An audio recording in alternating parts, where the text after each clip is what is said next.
At the end of the day, I went out of my comfort zone, right? And so every once in a while, I do things that put me out of my comfort zone. And actually, it's great. It extends your range. If it goes wrong, I knew it because it's like a conscious thing. SpaceX changed me a lot. And I had flaws before that I probably lost along the way, but then I probably added new flaws along the way.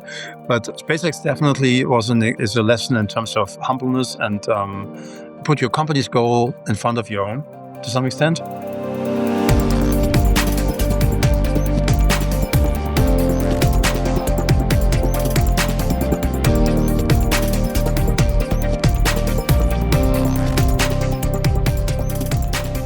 Hello and welcome to the Leadership Launchpad, where we help managers improve themselves, their teams, and their organizations by providing real-world advice from leaders who have been through the struggle of leading and scaling highly technical teams. Today's episode is an exciting one because I got to chat with none other than Hans Koenigsmann, former VP of Build and Flight Reliability at SpaceX. For those who don't know, Hans was employee number 4 at SpaceX in 2002, and he stayed with the company all the way until 2021. During this time there, he held a lot of roles, including the head of avionics for early Falcon 1 missions, chief launch engineer, and leading the investigation of critical failures such as CRS-7 and AMOS-6. In this discussion, we touch on a number of items such as what it is like to bring together a team that has never worked together before, as is the case with a failure investigation, and how he personally had to scale his leadership from working in a company of 4 people to working in a company with over 14,000.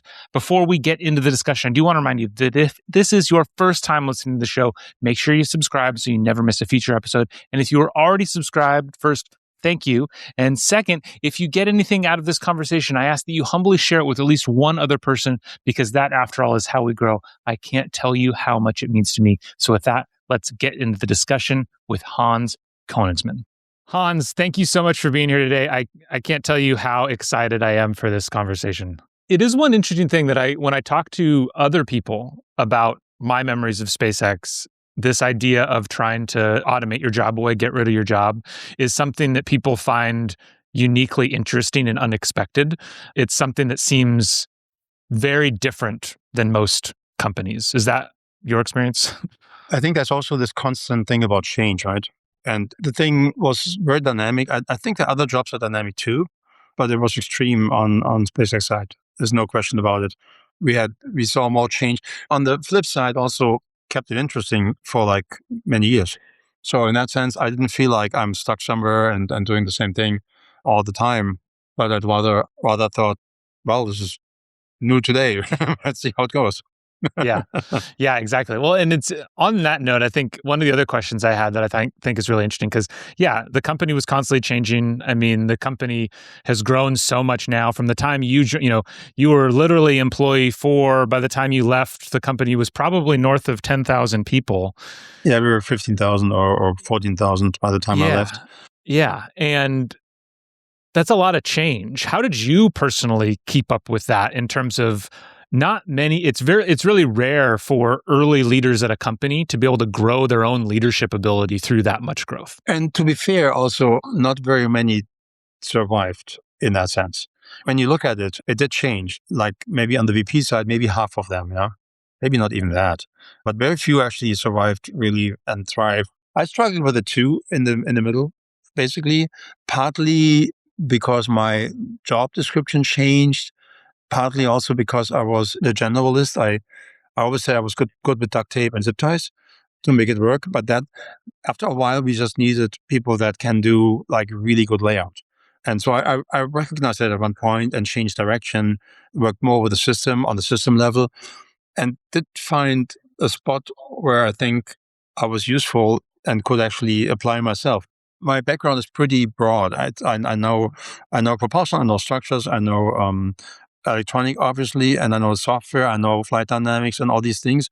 And putting it all together basically made me a good person for what we call the launch chief engineer.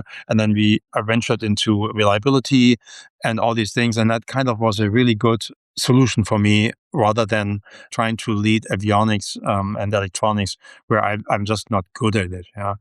Part of it was because I was dynamic enough to do other things. part of it was also I knew the people really well, and I could talk to them. I could talk to Gwyn and say, look, I mean, I don't think this works for me. Why don't we do this over here? And Gwyn also tried to find a place for me because she knew me. And so I think it must have been a unique combination at the end of the day of what my background is and how my personality works out. Because I also ventured into other things. I did the press conferences, Yeah. and that was completely off topic of whatever I do otherwise, right? And I did this partly to protect people from getting fired. This was a really dangerous thing to do, right? But Yeah. and I thought, okay, I'm kind of like set where I am, and so if I get fired over that, then I think that's fine. If other people get fired over that, I wouldn't want to see that. And I've seen this actually before, that people said the wrong thing and it had consequences. And so I felt like I want to try this, and it turns out that actually people liked it. And I later found out this is primarily because of my German accent. So I was a little bit like, bummer that it's just the accent. Basically, what I consider a flaw is what people liked. Yeah. Well, yeah, I think in general it makes you feel more human when those flaws are there to be seen, Well, I think. it also makes you feel more engineering, I think, in this particular Ah, case. okay. So, yeah. Excellent. So you initially did it because of, to kind of protect people because you felt okay. Like any other lessons that you drew from that kind of side quest? Yeah. Actually, I've tried to continue this because at the end of the day, I went out of my comfort zone, right? And so every once in a while, I do things that put me out of my comfort zone. Yeah. And actually, it's great. It extends your range. If it goes wrong, I knew it because it's like a conscious thing. I want to try this. And if it goes wrong, then I don't do it again. But Yeah. if it works out, then who knows, right? Yeah. And so it turned out it worked out. And I've done a lot of that. After that, I've done, taken part in the Netflix about Yeah. the human spaceflight, Return to Space is the title. And so I did a lot of things that were basically not engineering, and they were Yeah. publicity related. And over time, I became comfortable with that. Yeah. Actually, yeah, that means I shouldn't do it, right? But it made me better in another area where I would not have expected to have any significant talents before. Yeah. And so for me, it was like, oh, this is a new thing. I can do this. And it is also, to some extent, part of leadership to look at the situation and be able to summarize it in a way that you make it easy to understand for other people. And that helped me doing that. So a lot of stuff that I learned by doing that. That's actually a really good point. They are really similar, and that is such a key piece of, one of the few who kind of survived all that growth. And there was a lot of change in your role, and you were doing these other, side quests to try new things. But what about specifically kind of about growing yourself as a leader? When you think about your time there, do you think of specific lessons that you had to learn or things you had to push through? We had some leadership training too, right? And I thought I could not really work with that easily. It didn't help me a lot. In particular, HR has a way to train people that I thought is very bland. Yeah. Very like textbook wise. And you can change that. You can put your style on this. And Yes. I did put my style on it. And in most cases, I think that was a good thing. I learned a lot. I mean, SpaceX changed me a lot. And I had flaws before that I probably lost along the way, but then I probably added new flaws along the way. But SpaceX definitely is a lesson in terms of humbleness and put your company's goal in front of your own to some extent. And to some extent means basically you don't have to overstay overnight. I mean, there's all this talk about like long hours and everything. That's not what I remember from SpaceX as being the most important thing. Yeah. The most important thing was like, you have to think as a company, what is good for the company primarily, and not necessarily what's good for my department or what's good for me. And that was a really important thing. And then obviously, if you had like whatever, a home emergency or something, then we deal with that too, right? That was one of the things that really I try to work really hard is when people got kids, I try to assure them you have the time for your kids. You got to take the time, and the choice is mostly yours. You got to tell me, obviously, when you leave and things like that. We can work that out, but people made assumptions there that, oh, you can't do that, and then tried to leave the company or left the company in some cases. And I was really disappointed because I myself had a 6-year-old when we started SpaceX, and so I juggled with that, and it was, I think, I could have done better in some cases, but at the same time, she also learned about SpaceX too. Yeah. So she became who she is now, partly because I worked at SpaceX and she, stayed with me at the company, or, she visited me and those things. And so it's definitely an experience for the family. Just got to embrace that. Yeah, exactly. And it's all everything's a trade. They're all trade-offs. But I think that sounds right. It's less about just pure hours. If anything, like it should never be about pure hours. It's just like, what are No. you accomplishing with those Right. hours is But ultimately what it SpaceX is. was like the way it was set up, you never accomplished what you wanted to accomplish. Yes. Yeah. It's like Yeah. you were always, by the end of the day, you were slightly more behind than at the beginning of the day. Yeah. Yeah. Yeah. So, I always thought that was the greatest thing from my perspective. I've always seen kind of that the back and forth between, or the different roles of Elon versus Gwen, and just thinking how it was like Elon's job is to flip the table over, and then right. Gwen's job is to put it back together. But then the moment it gets put together, like the point is Elon just comes in and flips it over again. Yeah. Yeah. Exactly.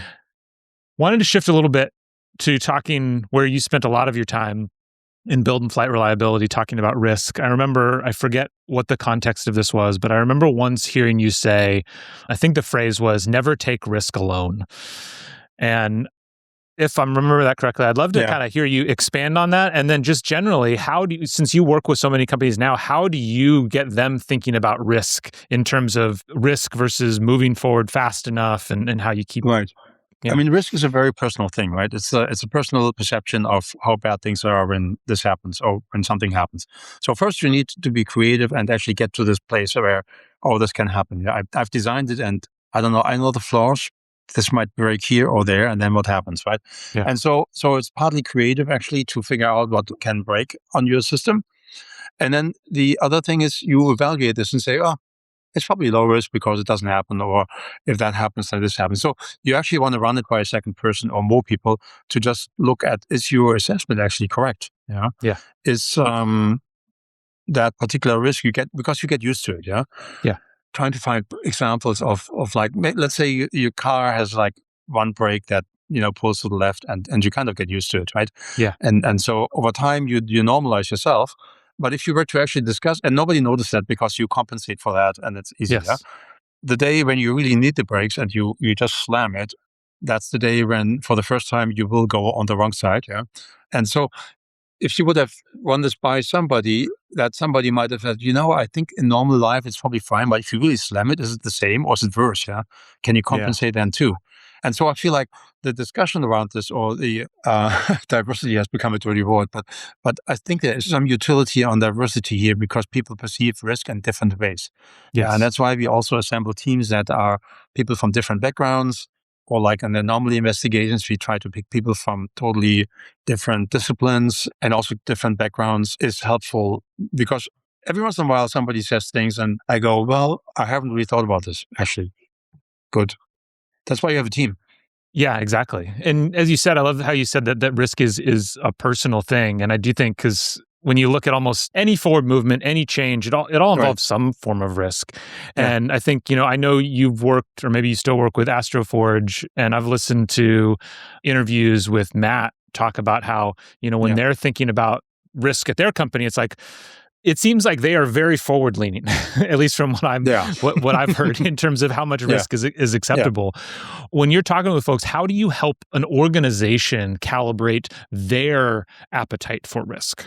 Well, okay, I think there's consequences when you take a risk and it fails a couple of times, right? And so they're also at a point where things have to work now. And for every company comes the time where things have to work. This is probably true for Starship too. And somebody needs to spell it out, I think, to some extent, because otherwise you're in this mode, you're working every day, but you don't really think about what that means going forward. And so I am happy to spell that out and tell them there will be consequences. And it's part of the risk taking. I mean, you know this obviously, but if you take a conscious risk, there will be consequences, and you should know the consequences. And then you make the assessment and say, okay, it's a medium risk, or maybe it's a low risk and I can do this, or it's a medium risk and I shouldn't probably do that. Yeah. I do this not every time, but almost every time I fly. I'm a pilot, and so I look at the weather and go, okay, this looks like a low risk and I can always turn around. I have enough fuel. I think I Yeah. go. Or I look Yeah. at this and go, I think it looks bad at the arrival airport, and let's not do it today. Yeah. Yeah. How much of that do you think can be learned through learning from the experience of other people versus lessons that just have to be learned yourself? I think you can learn a big part by lessons that others have. You have to expose yourself a little bit. Yeah. You have to do things that are, well, I don't want to say you should do, everybody should do risky things. Yeah. But you have to do some things to get yourself a little bit exposed in the game, right? For me, it's flying, skiing, diving. So I do things, and then sometimes I'm not in my comfort zone. Maybe it's the comfort zone thing too. Maybe you should just Yes. do things that are not in your comfort zone to get used to that. Yeah. But then you can learn a lot by reading reports. I love the NTSB database, National Yeah. Transportation Safety Board. It's incredible. They have great stuff. I mean, some of the stuff is hilarious, and the others is pretty sad.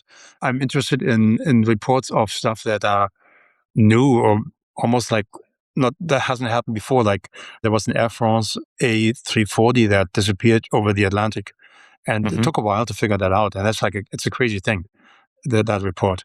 And it's just a dry accident report, and you read through things. It's like for me at least, it's super interesting what happened there. So, anyways, you have to have an interest in that and read a little bit, and that helps you learning. There's a couple of good books I think too. Although on the books I feel like they get dry and boring after a while, so I got to have multiple books and just read the first chapters. Well, I think the biggest takeaway that I have from what you just said that I really love is that importance of balancing taking your own risk with learning about other Yeah, people's risks. And it really yeah, stems from like there's lots of research around when you're trying to learn, like using visualization to learn. And there's been studies where it's like they take a group of people who this group of people practice shooting free throws and this group of people thinks about shooting free throws, and then the control group doesn't do anything. And right. the group that thought about shooting free throws improves almost as much as the group that actually shot them. Okay, The thing that gets missed in all of that research is that you have to know how to shoot free throws first. Like you have to have okay, some sense of muscle memory for yeah, visualization to be able to do anything. And so because I'm a pilot too. And so when I read NTSB reports, because I've flown, I can right. put myself in those Yeah, yeah. situations and You need to really understand feel it. what you're looking at, basically. I see what you mean. Exactly. Yeah. I mean, Yeah. I was going to say you can watch Three Solo. Yeah. the right. Yeah. Yeah. And, Yeah, exactly. You yeah, can watch it and it's not going to do anything to you. But if you are somebody if you climb, who's a yeah, climber at that level, like it yeah, can do something for you. yeah, Yeah, that's yeah. interesting. I really like that. Awesome. Well, I know we're pressed for time, so I did want to finish with one quick question for you of given the timing, because there was a previous interview I listened to you with where you're talking about how let's forget Starship exists for a second and just focus on Falcon 9. I think actually as we're talking, Falcon 9 or SpaceX just kind of raised their launch prices a little bit to keep up with inflation. The Hmm. hope was, right, like the goal is to drive down launch costs. SpaceX Right. has done amazing things with Falcon 9, but there's still yet no reason for them to decrease launch costs because they're really the only ones doing it. And there's a lot of competitors theoretically coming into the market over the next 18 months or so. What do you see? I know based on what you're seeing in the market, do you have any sense of kind of what might happen to launch costs, assuming New Glenn really starts flying, Terran R comes up, Stoke starts working? Like, where do you see that going? It's interesting because I mean, obviously, there's many people that copy straight out SpaceX to some extent, Yeah. and whether they intended to do this or not doesn't really matter. Yeah. But if you have like it's easy to or relatively easy to have a first stage reusable, second stage harder fairing, we don't do that. SpaceX on the other side does it. So, anyways, there's a few people that copy it. Basically, if you remember from the first landing, it was in 2015. It's 11 years ago, Yeah. right? Not quite. I think it's like 10 years and a couple of months. And it took us basically, I want to say, the 6-7 years to get to the space, get to the time and, Yeah. and spot where they are now. Yeah, and then also they have like the repetitive launches helps a lot, or Yeah. doing it more often helps a lot. So I see basically a race where one competitor is so much ahead that it's not totally clear how many overturns they did, Yeah. and the others are kind of like doing the same thing and way behind and have to work things out that took us, for SpaceX, years to figure that out. Yeah. So it's not a fair race. And going back to your original, what you said, race to launch cost. I mean, it's pretty clear that not the first on the set, but the second reusable rocket lowers the cost. I mean, I'm personally working with Stoke a lot, and it's partly because it's the only company that I saw doing the second stage first. Yes. Yeah, which is the hard part. And Yes. unfortunately, this is a business where you have to do the hard part first, or your success will be well, not so great. Yeah. I'm really excited to see them. I feel like they're the first true post reusability launch company, right? Where, because like when they started, it was like, oh, okay, like reusability is a thing, rather than reusability becoming a thing.